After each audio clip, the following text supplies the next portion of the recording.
Right, ladies and gentlemen, hopefully you was watching that video there, enjoying a historic event.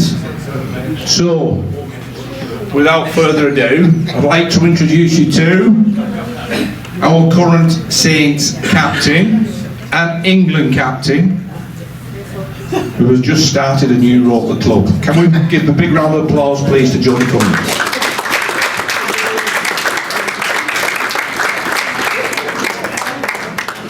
Thanks for coming along today, Jodie. Okay. First of all, congratulations on the new role. Do you mind telling the nice ladies and gents out there what you're going to be doing and what your role will be? Yeah, so I've recently come on board full time at the stadium now, so I'm the head of the women's pathways, so that's everything from introducing the 16s at the girls level, helping to run the 19s, and then obviously everything performance wise from a first team perspective, and then working with the communities, just getting more girls playing the game and hopefully making sure that Saints women keep winning lots of trophies in many years to come. I'll second that one. There's nothing better like seeing these ladies picking up the trophies and not Leeds and York. So, let's go back a little bit. What first got you involved in rugby? From going way back when? Yeah, so don't boo too hard, I'm actually from Warrington. But I wasn't into rugby league, so I didn't really support Warrington Wolves. I just, obviously, it was a big rugby league town, and I did all different sports. I did netball, cross country, football, gymnastics, and I just loved all sports, and never really got the opportunity to try rugby league, and never really was interested particularly. It just hadn't come across my radar until I started secondary school. And Emily Rudge, who's my best mate and another one of the Saints and England women, I met her at high school. We've become really close friends, and she played when she was younger, and we were at that age where she had to split off then and play in a girls team, and she couldn't play with the boys anymore. So she was really encouraging that it feels like it was a bit of fate for both of us that year the RFL started the schools tournament for girls, so the first time ever. So she rallied round and encouraged any girl that was a little bit sporty to give rugby league a go, and she managed to convince me. It took a lot of convincing, and then I literally, from my first game, I just fell in love with it, and I stopped playing all the other sports, and I just wanted to play rugby league more. And we went on, we were 4 times national champions at school level. We created our own team. We went over and played Australian teams at 16, and then both of us by 17 had made our England national debut, so it's sort of a bit of a whirlwind, but it's really nice to be able to do it all with her, and I wouldn't be playing if it wasn't for her. Here to that one, because I know Emily as well. She's a really special player. Really, I wouldn't tangle with her tackling technique. I've seen some of the tackles that Emily's made time to time. But what I do like is what you're trying to do with the youngsters. Certainly from last year, you started off a programme for, I think it was very young ones, and I've got a little 6-year-old granddaughter who said to her dad, he said, "When can I play rugby, Daddy?" And her daddy said to me, "When you interview Jodie, ask her when can she start, because this will make you laugh. Don't take this the wrong way, but she loves watching Saints ladies. I brought her to games, she's loved them. Yeah. Her favourite player is Tara Jones, TJ. Okay. But she said she's watched TJ, and then she's, I like that other bald player, that bald number 9, but I don't know, he's not as good as TJ. So next time I see TJ, I must tell her that one. Okay. But I know you started something called Rugbies, which it looked fun. What's all that one about? Yeah, so that was in my previous role. So I did work at the RFL, and I did women and girls development, and realised that we don't have anything for girls when they're younger, so they can go and they can play in the mixed teams, but often it's 99% boys and there might be 1 or 2 girls. It's getting more and more, but it can be quite intimidating for young girls trying the sport for the first time. So we introduced rugbies, and that's for 7 to 11 girls, which means that they can go down, they can try rugby league for the first time in an all-girls environment and just get used to what rugby league's about, get introduced to contact in a nice, safe environment. And then we introduce them then to community clubs if they do then want to carry on playing. So it's really nice. I've been down to the Saints one quite a few times, and to see all the young girls there, lots of them got the women's names on the back, they come in the Saints shirts, and they're always saying now, you know, I want to be the next Tara Jones, I want to be the next Rebecca Rotherham, Shani Corral. And that's just amazing, because when I started playing, until I played in an England team, I couldn't name an England player. I didn't know any of them. So I definitely couldn't name any club players, because there was no profile, there was no visibility. But now we have loads of young girls who are inspired by and have dreams to go and represent our club. And that's really brilliant, because that was never a possibility before. And one of the most important moments I've had at this club was before we won any trophies, and I think I played one game because I missed the first season with injury, and I went to that week presentation night for the girls, and a parent came up to me and he shook my hand and he just said, "Thank you so much for meaning I don't have to lie to my little girl anymore." And I was like, what do you mean? And he went, "Well, we go to Saints week in, week out," and she always goes, "Dad, I'm going to play on that pitch one day, I'm going to play for Saints, I'm going to wear that kit." And it was never possible. Like, so he had to lie to his little girl, like, "Yeah, you can one day, when actually she couldn't. She could never wear that badge, and she couldn't play on it. And now we're allowing young girls to have that dream, and for parents to be able to say, yeah, actually you can, if you try really hard, if you work hard, you can go out there and represent Saints." And that's a special thing I think the club's done. It is brilliant what they've actually done, and I've seen it advertised on social media, the amount of clubs that are now springing up, the likes of the community clubs like Blackbrook and Thatterweath and Portugal, these places now, all of a sudden they've got these girls teams, women's teams, all springing up, and it's people like Jodie who's sown the seed and carried it through, so you've done a really special job on that one. But getting on to playing now, what was it like walking out on this pitch for the first time when the ladies were allowed to play on the first team pitch? That must have been special for you guys. Yeah, well, it's like I say, first year that Saints Women ever existed, I'd just had an ACL reconstruction, so I played two games, half a game, and then one full game that season for the club. So it was right at the back end of the season, and I remember the first time the girls played they played against Hull FC, and it was they doubled it up, the men were playing Hull FC, and it was part of the Challenge Cup competition. And I was injured, I was on the sideline, and I don't think I've ever been so happy but then so miserable at the same time, because I was just looking at the girls going, this is amazing, like the opportunity to play at this stadium I just never thought would exist. And then also just so gutted that I wasn't out there to be able to experience it, so then I was desperate to get my chances. So the only full game I played that season, I got back right at the end. So came back, first game against Leeds away, and then the second game we had Castleford at home, and I played it, and it was just incredible. We played before the men, and just to feel part of this club, to really feel like we're important enough to play at this stadium and that people want to come down and see what we've got to offer, it was incredible. And I say to the girls all the time, you can't take advantage of the opportunity to get. Every time you get to walk out on this field, it's special, and you should never ever take that for granted, because you never know when it'll be your last.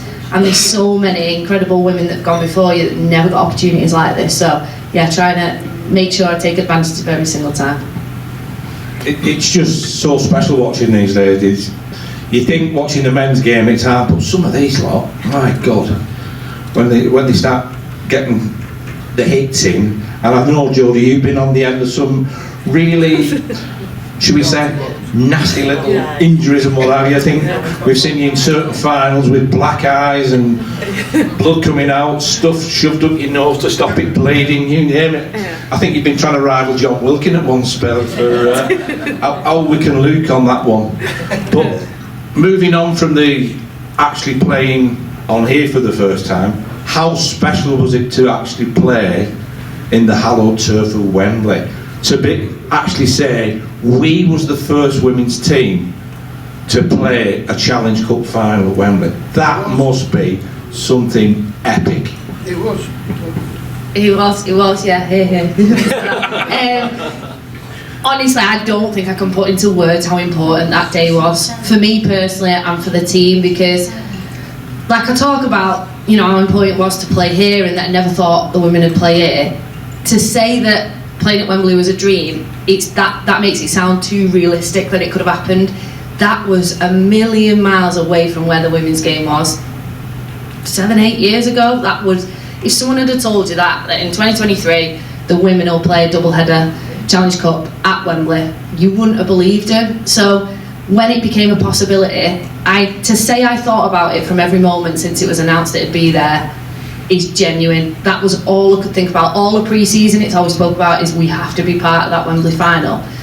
And then I get an injury game one, this feels like a common theme, but I get an injury game one and it's not looking good. And the club, one of the really great things that they started to do, like medically we're all looked after, and that is so important in the women's game. So the club sorted me out really quickly. I got an operation to fix my knee, so that it gave me enough time to just get back for the semi-final, and we drew the hard semi-final against York, and they were on great form, so we knew we had to be at our very best for the semi-final. And I've never put so much pressure on myself, and probably on the team. I think I probably put too much pressure on the team in that week building up to the semi-final, because everything in my body just knew I had to be part of that, and that the team deserved to be part of that. All the girls that are, we've got quite a lot of senior girls in our squad that have been through the hard times in Women's Rugby League when nobody cared. For all of those girls, they deserve to be part of that day, and it was just as special as I thought it was going to be.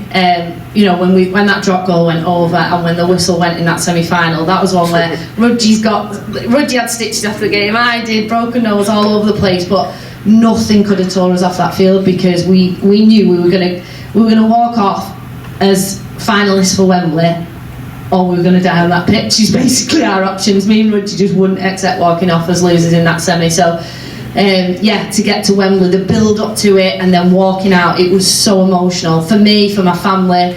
Rushy was incredible and really supported the girls and made sure that trip was as special as it possibly could be. And that is something that will live with me forever. Like, being part of that day is one of the best days in my life. I remember that semi-final well, because I was on holiday in North Yorkshire, and it was absolutely chucking it down with rain, and my wife had gone walking the dog, and I'm sat in the car listening to the game on the radio, and I heard that drop go over, and somebody had walked past the car, must have thought I was going mental, because I was going stupid in the car, going, yes, get it there! But yeah, it is a special occasion, and it must be so special when you walk up all them steps and hold that trophy up and say, yes! It's ours, we've done it. And then, as well as that, you've done all the stuff for England, you've been an absolute Trojan at that, and I mean, you must have been gutted in the semi-final because you'd worked so hard. I don't know whether anybody saw it, but they did a documentary of the women's game, and it was absolutely special to watch. How hard was that one against the Kiwis? Because that looked brutal, that. Yeah, I've played for England now since 2009. Really lucky to have been in the squad for that long, and this World Cup felt so special. Obviously it was at home. I think the squad was, so strong as well. We genuinely had hope that we were going to go and really hopefully get to the final and lift a trophy. We genuinely had belief in ourselves that we could do that, and I think in the groups a lot of people didn't, so a lot of people wrote us off and just assumed Australia and New Zealand would be in the final, which obviously it did end up being. But in the group stages you could see how well we performed. People started to believe that we could maybe go and do it. So when we got New Zealand in that semi-final and we scored first, and I think probably a bit of naivety in the squad of being in those big international games against Australia and New Zealand, because we don't get to play them very regularly. We had loads of girls who'd never played Australia or New Zealand. Understanding that we were on top and we were winning was quite hard, because you want to score in every set. Every time you get a chance near that line, you want to score, because you think this is New Zealand, we know that it's really, really tough. So a little bit naivety, I think, in our squad of, all of us not really understanding how on top we were in that game. So then to lose it with everything, the pressure, the weight we'd all put on that, and it being a home World Cup with all our family there, it was hard. That's probably one of the most distraught I've ever been after a game, like struggled to keep it all together. Obviously Craig Richards, that works here at the club, has been brilliant for Saints Women, done so much getting us up and running and going at this club. He then stepped away after that game, so it was an emotional time knowing that we were saying goodbye to Craig as our national coach. So really hard time. I was beaten up and bruised again. I had a broken face in that game, so 2 big black eyes that I had to then go and get fixed afterwards. But it's hard. Like, we give so much. Like, the girls, you know, we love it and we'll do it 10 times as much, you know, if we can, but it's really tough what we have to give to be able to represent this club and to be able to represent England, the amount of time and effort, you know, Saturdays in the freezing cold, and then you go into work again the next day and you're doing that on repeat all the time, and to then not quite get there and to fall short was really, really tough for the girls. But you know, we regroup, we're going to go again. We've got loads of young girls now in the squad, and I think, you know, next World Cup hopefully we can go one more and perform in that semi-final, because I know we've got it in us. We've got an amazing squad, good mix of senior and young girls, and you know, hopefully we can do it, but really, really disappointing day. Yeah, I think you will do it. Believe you me, you will do it. You've got a few of the players that's gone off to Australia, they're pricking up the tips, they're bringing that back, but from the girls we've got in this one, the ladies we've got here, I think we've got the basis. We can do this. We can do it. We can upset the apple cart. So, Jodie, finally, last question, this one. And we always keep the best one till last. What is it? Oh, I think everybody knows what's coming. You see, if it was Gaz Foster here interviewing you now, oh, he's murdered. But in Gaz's true tradition, I have to ask you this question. If you can have lunch or a meal with 3 people, any 3 people, dead or alive, who would it be? Wow. That needs more thought than being dropped on the spot now. Well, we do it to all Oh, our guests. wow. Right, okay. 3 people. Dead or alive, so you can Dead or alive. famous, non-famous, Well, whoever. I'm going to say, right, my first one is my granddad, because he died before he ever saw me play rugby, and none of my family have ever played rugby. And then one of my granddad's friends, when he saw me in the paper, brought around a picture of my granddad playing in the school team, and I was like, wow, like, he saw me playing gymnastics, doing gymnastics, and he used to always take the mick out of me, saying, he's like, I can do gymnastics, look, that's all it is. And he used to do that all the time. He used to get really mad, like, it's not just that, granddad. So I think he would have blown his mind to think that I played rugby league. Like, it was so far away from what he would have thought. So yeah, I'd love to sit down and tell my granddad everything I've done. And then, well, you know what? Billy Slater was always someone that I really looked up to when I was, because I was a fullback for a long time. I'm a 13 now, but I was a fullback for a long time, and I would regularly come into training with videos of Billy Slater scoring some amazing try, and be like, Faye, I think we need to do this in training. She's like, let me guess, the fullback scores. I'm like, yeah. So yeah, I'd love to just pick his brains for a long time. I really don't know about the other one. This is really tough. You put me on the spot. I see, this is it.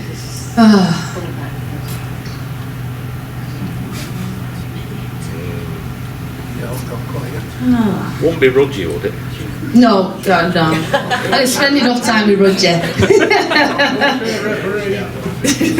You know what? Who am I going to pick? I'm trying to not be... You know what? I don't have a life outside of rugby, guys, so I don't usually have anything else going on. But let's go with... you know what? Malmeninga. Let's go with Malmeninga, because I reckon I could get some real good info from him. But he was always going to be a rugby person, because that's all I ever do in my time. Well, I don't know about you, ladies and gentlemen, I think it's been a fascinating interview. Really enjoyed it once again. So, can we put our hands together, please, and give a big round of applause. Jodie Cunningham. Thank